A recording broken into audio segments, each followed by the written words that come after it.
स्वागत है आप सभी का अपने चैनल ऑनलाइन स्टडी 1.6 में। इस वीडियो में हिंदी व्याकरण की संज्ञा को समझेंगे। तो चलिए शुरू करते हैं। तो संज्ञा की परिभाषा देखने से पहले संज्ञा को समझते हैं।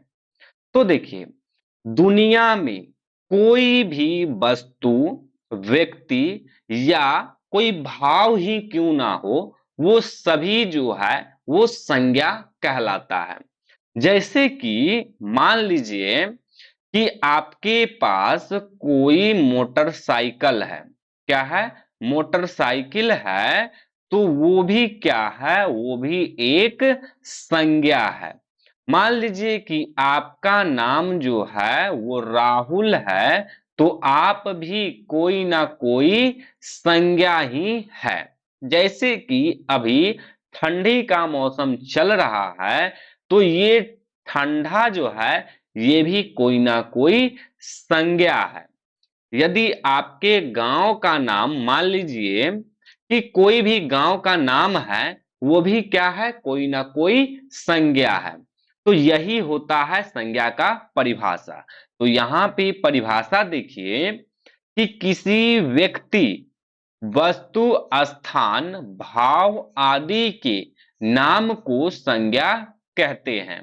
तो देखिए यही चीज यहाँ पे लिखा हुआ है। वस्तु, कोई वस्तु हो वो क्या कहलाएगा? संज्ञा कहलाएगा। या कोई स्थान हो वो भी क्या कहलाएगा? संज्ञा कहलाएगा। या भाव, भाव का मतलब होता है कि जैसे आप गुस्सा है, तो गुस्सा क्या है? एक भाव है। तो गुस्सा भी क्या है? एक संज्ञा ही है। आदि के नाम को संज्ञा कहते हैं। यदि आप संज्ञा को एक शब्द में बताना चाहते हैं, तो आप इसको ऐसे भी बता सकते हैं, किसी भी नाम को संज्ञा कहते हैं। तो आप एक शब्द में इसको डायरेक्ट ऐसे कह सकते हैं कि किसी भी नाम को संज्ञा कहते हैं।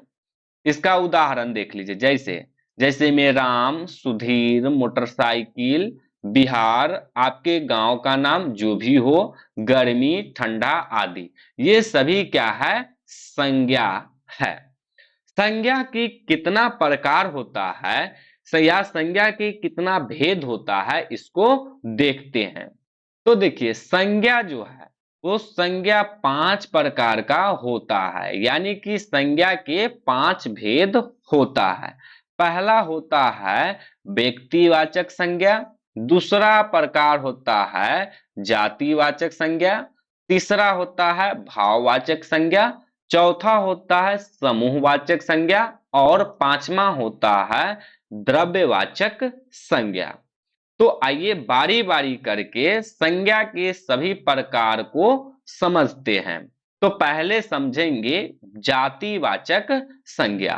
तो चलिए जातिवाचक संज्ञा होता क्या है इसको समझते हैं। तो देखिए जातिवाचक संज्ञा, तो जातिवाचक संज्ञा की परिभाषा देखने से पहले जातिवाचक संज्ञा को समझ लेते हैं। तो देखिए, जातिवाचक संज्ञा जो है इससे पूरे के पूरे एक जाति का बोध होता है।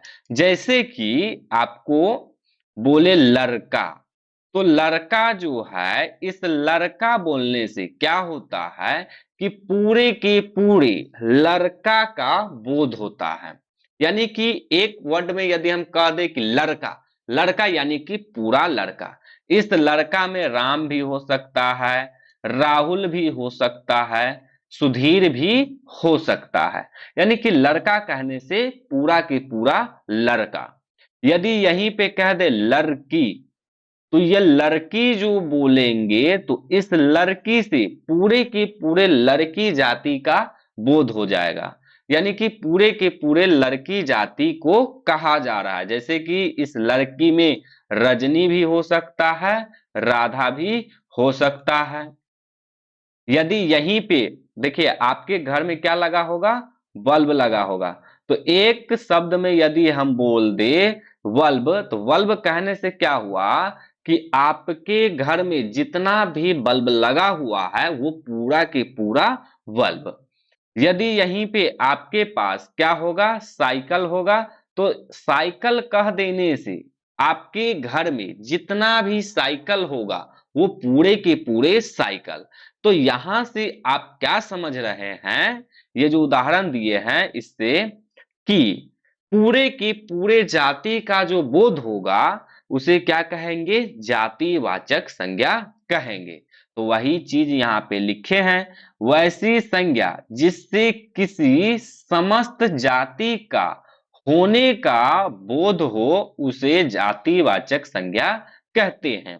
जैसे कि लड़का, लड़का कहने पर इसके अंदर में सुधीर भी आ सकता है, यानी कि सुधीर नाम का लड़का भी आ जाएगा और राहुल नाम का भी लड़का आ जाएगा।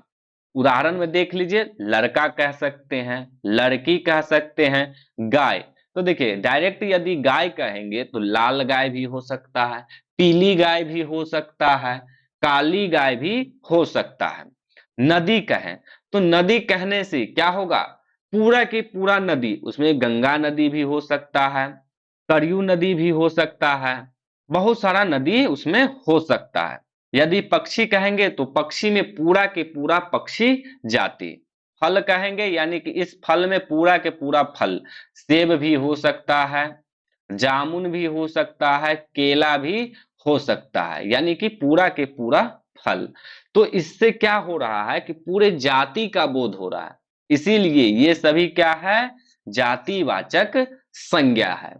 अब आइए समझते हैं व्यक्तिवाचक संज्ञा। तो व्यक्तिवाचक संज्ञा की परिभाषा देखने से पहले व्यक्तिवाचक संज्ञा होता क्या है इसको समझ लेते हैं।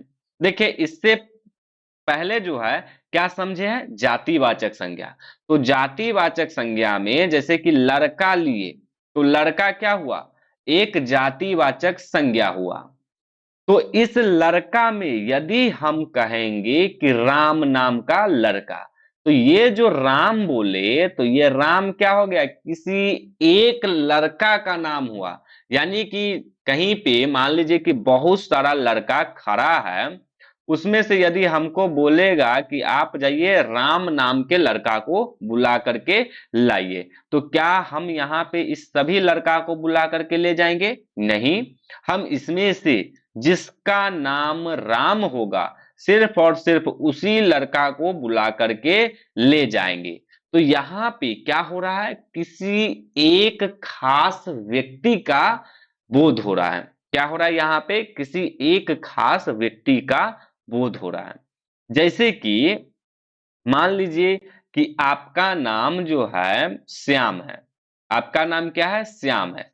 तो आप यदि कहीं पे रहिएगा और हम जो कहेंगे कि श्याम नाम के लड़का खड़े हो जाए, तो क्या होगा, सिर्फ और सिर्फ आप ही खड़े होइएगा। यानी कि यहाँ पे क्या है, एक पहचान हो रहा है, यानी कि किसी एक खास व्यक्ति के बारे में बोल रहे हैं। यदि यहीं पे बोल देगा, यदि गंगा बोल दे, जैसे कि नदी, नदी क्या देखे थे, एक जातिवाचक संज्ञा है। इस नदी में यदि हम कहेंगे कि गंगा नदी देखने चलना है, तो कौन सा नदी देखने जाइएगा, गंगा नदी, सिर्फ और सिर्फ गंगा नदी। तो यहाँ पे क्या है, गंगा नदी एक है। तो यहां से आप क्या समझ रहे हैं कि किसी एक खास व्यक्ति, वस्तु या स्थान का बोध होगा, उसको क्या कहेंगे, व्यक्तिवाचक संज्ञा कहेंगे।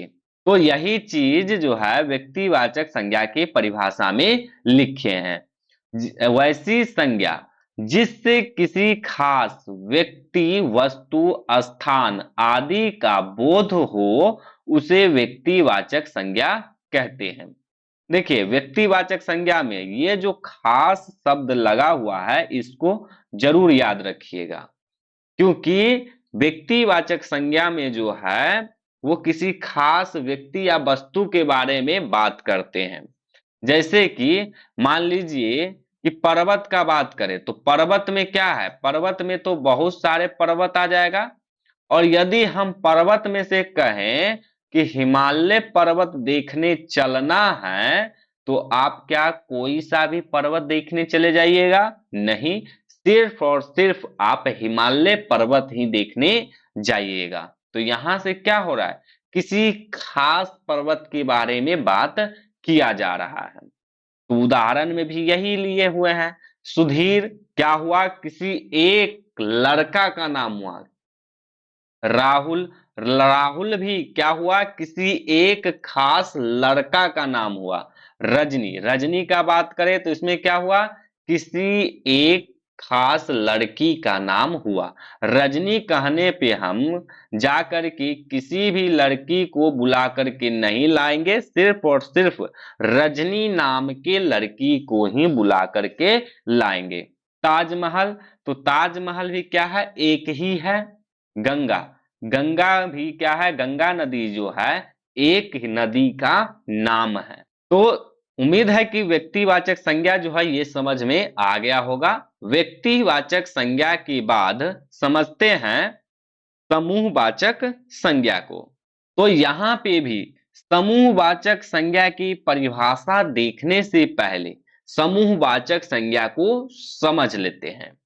देखिए, समूहवाचक संज्ञा में जो है एक से ज्यादा आदमी जहां पे समूह बनाकर के रहेगा उसको कहेंगे समूहवाचक संज्ञा। जैसे कि आप इसको उदाहरण से समझिए कि कहीं पे भीड़ लगा हुआ है, तो भीड़ क्या एक आदमी से कहीं पे भीड़ लग सकता है? नहीं लग सकता। मान लीजिए कि आप ही कहीं पे भीड़ लगाएं, तो क्या आप अकेले जाकर के वहां पे भीड़ लगा सकते हैं? नहीं लगा सकते हैं।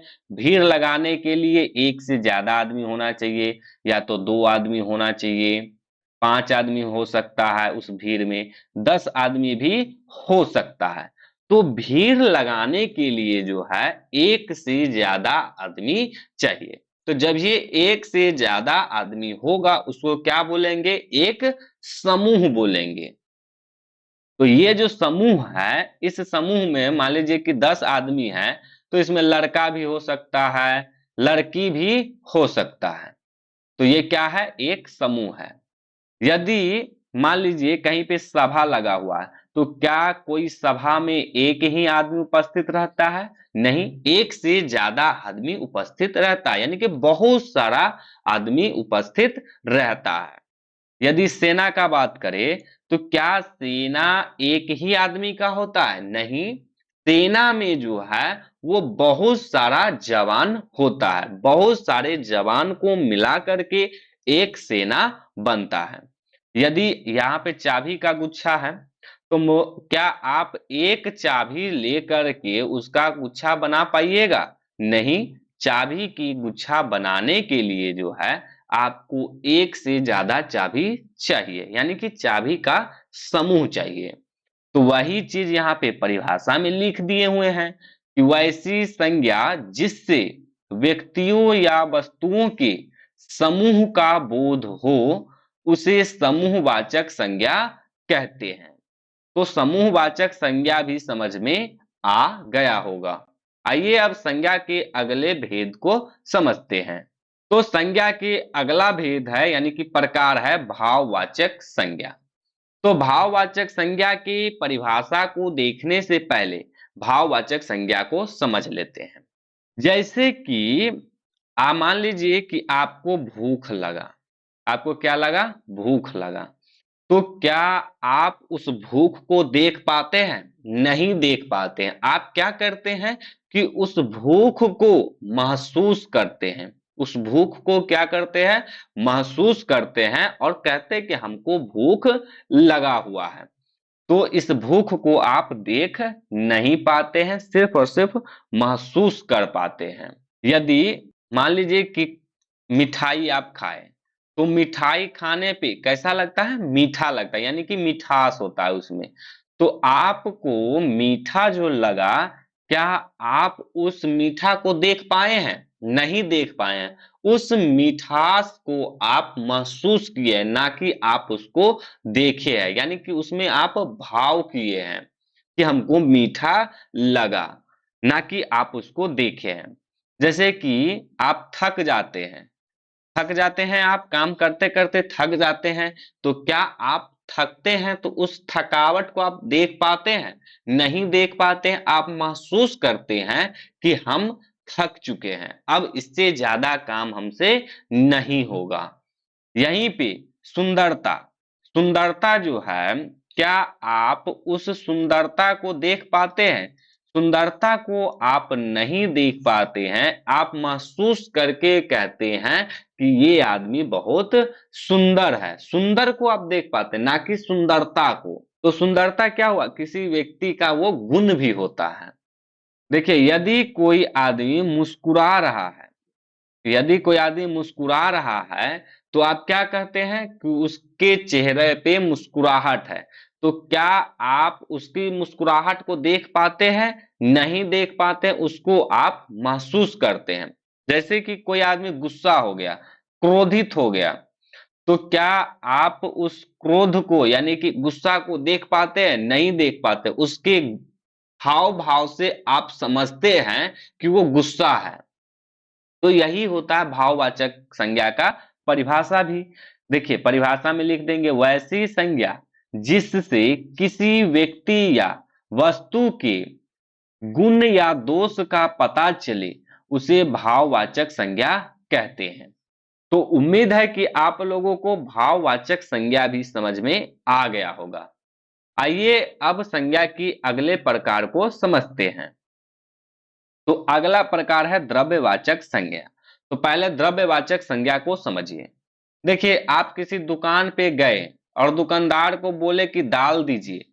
आप डायरेक्ट उसको ऐसे कहिएगा कि दाल दीजिए? नहीं, आप उसको क्या कहिएगा कि 1 किलो दाल दीजिए या 2 किलो दाल दीजिए। आपको जितना भी जरूरी होगा उतना उसको कहिएगा।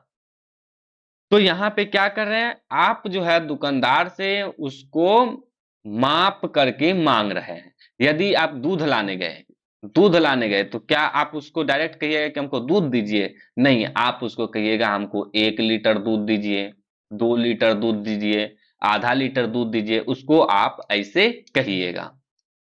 मान लीजिए कि आप चावल ही लाने गए, तो चावल ही लाने जाते हैं तो क्या कहते हैं? 1 केजी चावल दीजिए, ना कि उसको डायरेक्ट आप कहते हैं चावल दीजिए। तो यहाँ पे क्या हो रहा है कि हम इस चीज को नाप रहे हैं या तौल रहे हैं। दुकानदार आपको दाल तौल करके ही देगा, दूध जो है वो नाप करके ही देगा। तो यहाँ पे हम क्या कर रहे हैं? नाप रहे हैं। तो कोई भी चीज को यदि नापा या तौला जा सके, उसे क्या कहेंगे? द्रव्यवाचक संज्ञा।